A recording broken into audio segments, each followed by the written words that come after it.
Hello বন্ধুরা, welcome back to my channel. চলে এসেছি আবার একটা নতুন ভিডিও নিয়ে। কেমন আছো সবাই? আশা করি সকলে খুব ভালো আছো। ইন্ট্রোগুলো দেখে তোমরা বুঝতে পারছো যে আজ আমি কিছু কাজের ভিডিও তোমাদের সঙ্গে শেয়ার করব। আমার কাজের, আমি সকাল থেকে কি দুপুর অবধি কাজ করলাম সেগুলোই তোমাদের সঙ্গে শেয়ার করব। আমার আজকে বাড়িতে এসিটা পরিষ্কার করা হচ্ছে, কারণ এটা একটা সার্ভিসিং দরকার ছিল। এত গরম পড়েছে, এটা সার্ভিসিং না হলে একদমই হাওয়াটা ঠান্ডা হচ্ছিল না, আর খুবই কষ্ট হয় গরমে। ওটা পরিষ্কার হওয়াকালীন আমি বিছানাটা গোছগাছ করে নিলাম, যেহেতু আজকে একটু তাড়াও আছে, একটু পার্লারে যাব। অনেক দিন ধরে চুলটা কাটা হয়নি, চুলটা খুব লম্বা আর নিচের দিকটা একটু সরু হয়ে এসেছিলো, খুব বাজেই লাগছিল। তো চুলটা কাটবো করে আর হচ্ছিল না, তো বেরিয়ে পড়লাম। এত গরমে রোদে ভালো করে তাকানোও যাচ্ছিল না, এত গরম। তো যাই হোক, পার্লারে চলে এলাম, আর শ্যাম্পু করে হেয়ার কাটিংটা হবে, তো আমি বসে পড়লাম। আর বাকি ভিডিও তোমাদের সঙ্গে শেয়ার করতে পারলাম না, আবার আমি বাড়িতে ফিরে গিয়ে তোমাদের সঙ্গে কথা বলবো।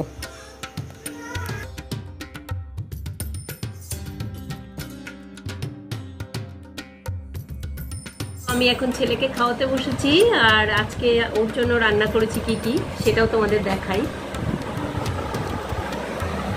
এই যে ডাল, আর ও ডাল দিয়ে এখন খাচ্ছে, সঙ্গে আছে লেবু, গন্ধরাজ লেবু, আর আছে মাছের ঝোল লাউ দিয়ে কুমড়ো দিয়ে, ওর জন্য করেছি আলাদা করেই, এটা আমরা খাবো না, ওর আলাদা।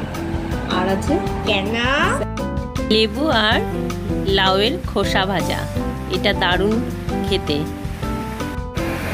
তো তারপরে আমরা আমাদের খাবার নিয়ে বসলাম। আমাদের আজকে মেনু ছিল লাউ ঘন্ট বড়ি দিয়ে, আর ডাঁটা চচ্চড়ি, সজনের ডাঁটা চচ্চড়ি, আর ছিল পেঁয়াজ দিয়ে মাছের ঝোল আর ডাল।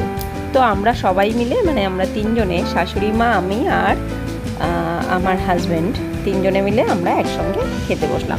তো কেমন লাগলো বন্ধুরা আমাদের ভিডিও? যদি ভালো লাগে তাহলে একটু পাশে থেকো, একটু লাইক কমেন্ট শেয়ার করো। আর তোমাদের একটা লাইক, একটা কমেন্ট আমাকে কিন্তু দারুণভাবে ভিডিও বানানোর জন্য উৎসাহিত করবে। পাশে থেকো বন্ধুরা, প্লিজ পাশে থেকো। খুব ভালো থেকো, খুব এনজয় করো ভিডিও। আর পরবর্তী ভিডিও আসবে খুব তাড়াতাড়ি, নাচের ভিডিও।